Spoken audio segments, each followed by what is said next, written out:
brain rot. That's what I've been told. Slow, steady, insidious, fatal. No need for prognosis. I've seen this before. The same disease took my father.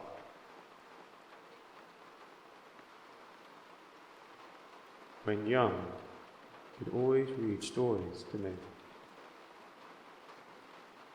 Now, old, perhaps I can write one of my own.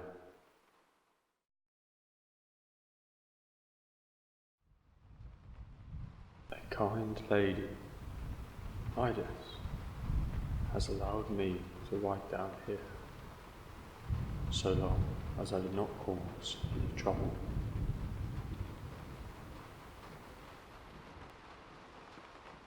Here I shall compose my great piece, my magnum opus.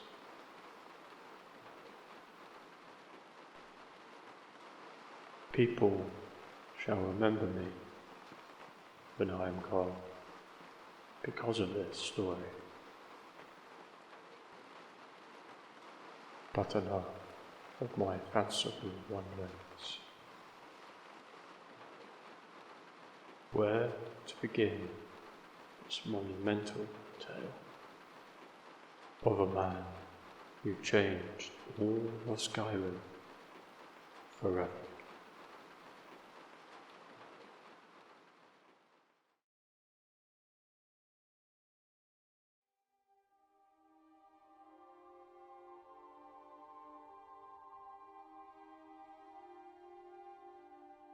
A fire, a hunter, a cauldron of bubbling stew,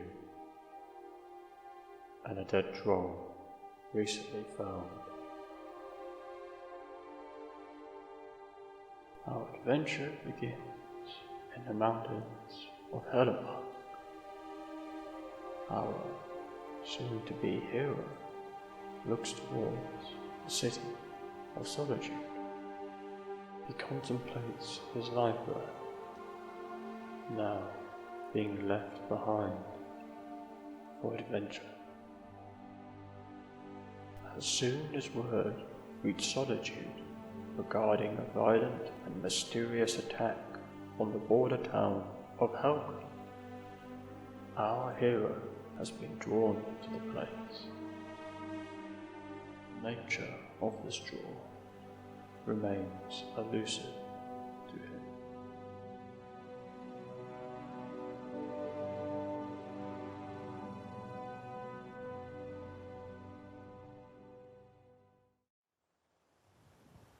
After purchasing a bear pelt from the hunter, our hero begins traversing the mountain path, looking to head east towards the Pale.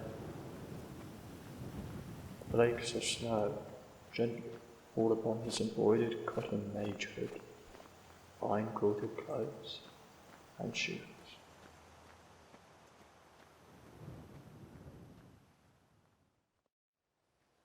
However, his progress east is cut short by a troll who stubbornly blocks the mountain path. Thus, our hero is forced to change his travel plan.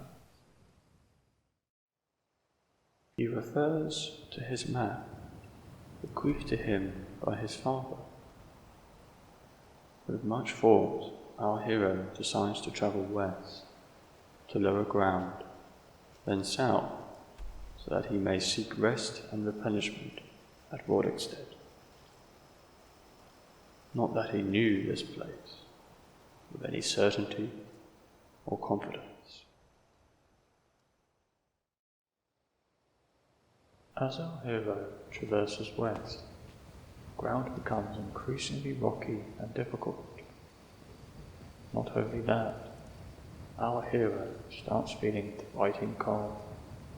His hands and feet beginning to lose sensation. Matters are made worse as the weather quickly turns inclement. Snow turns to freezing rain. Wolves howl, standing over recent victims. Despite evading the wolves, our hero is in trouble. His body is rapidly losing heat, and frostbite will soon set in. Suddenly, our hero spots a modest hut. He thanks Stendar for this mercy and stumbles towards his salvation.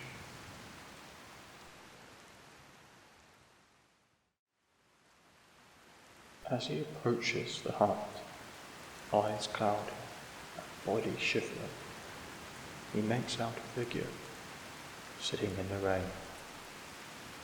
Unsure but desperate, our hero approaches this sitting figure.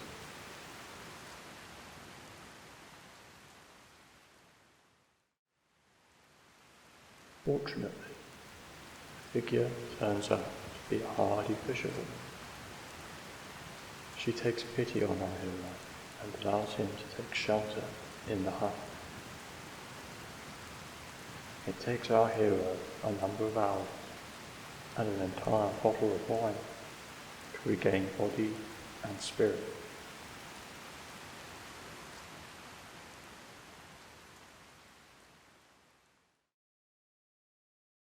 Now, I think it is a good time to name our hero. But what to name him? Adios? Possibly. Drusus? Possibly not. Lucan? A little anemic. Voludius? A little ostentatious. How about Turonius? Yes, strong, but not callous. Welcome, our hero, Turonius.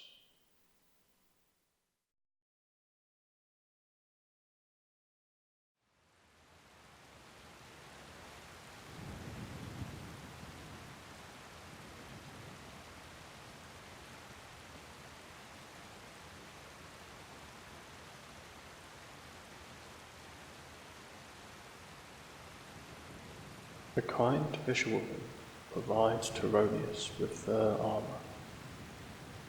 She explains that fine clothes have no place in the wild. The fur will keep him warm and make him less of an easy target.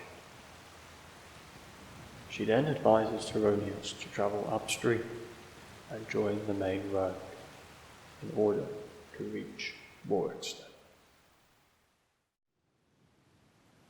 With this advice, Turonius sets out on his way, making sure both not to stray too far from the river, but also not too close as to disturb those creatures living proximate.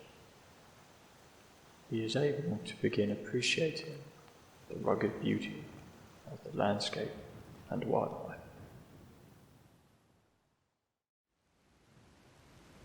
Upon nearing the road which the fisherwoman spoke of, Turonius is faced with a river crossing. This is made dangerous by the presence of a large bear currently attempting to catch fish in the frigid water. Turonius tries to summon all of his courage.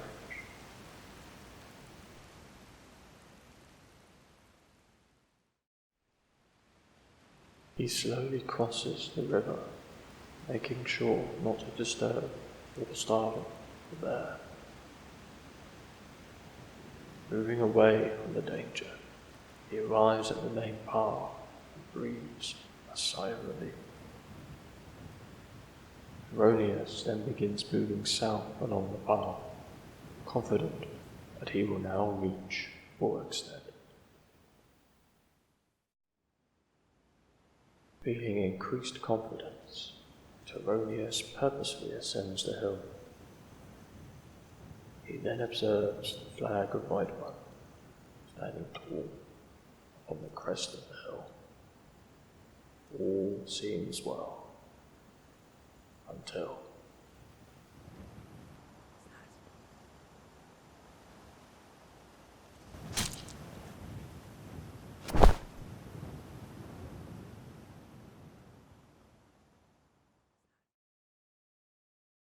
darkness, cold and alone. A murmured voice, da, da, da.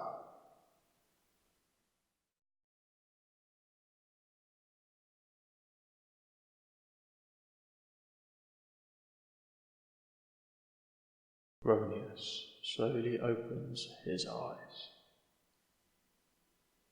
Knowing not where he is, he slowly scans the room, absorbing its details.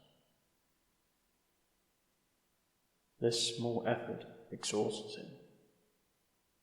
His shoulder throbs with pain. Eyes close once more.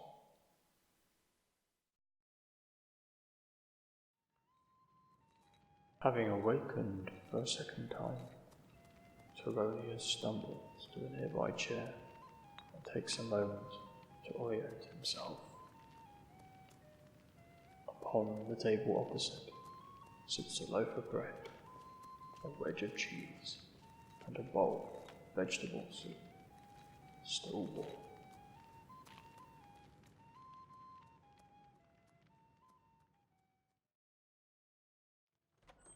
As Teronius leaves the room, he quickly realizes that he is in a small tavern. A large fire pit fills the room with a pleasant heat. I need some more ale, Orgnar. You've had more than enough. Besides, you still haven't paid for the last one. He asks the tavern keeper, a lady called Delphine, where he was and why. She tells him that a mysterious figure had pulled in his naked body, removed an arrow from his shoulder, and even paid his room and food. The mysterious figure left quickly after. It was all very strange.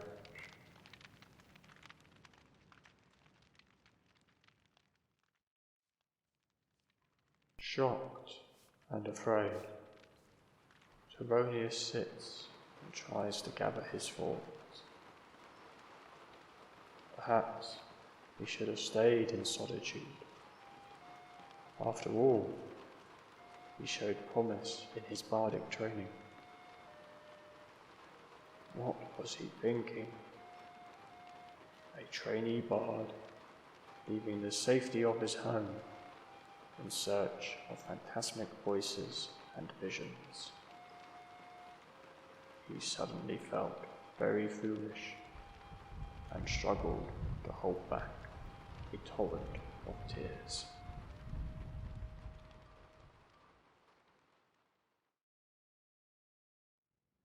And so we come to an end of chapter 1.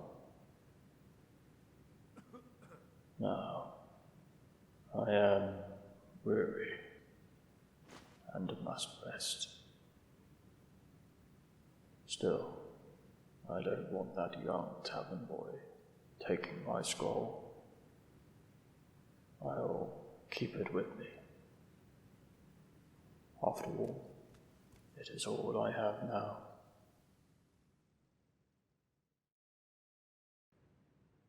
Now, remember where you are. Cabinet, tankards, bowls, and utensils. Table, bread, and wine. Yes, a kitchen. kitchen in an inn. The old Holden Inn. That's it. And this is my bed. Time for sweet sleep.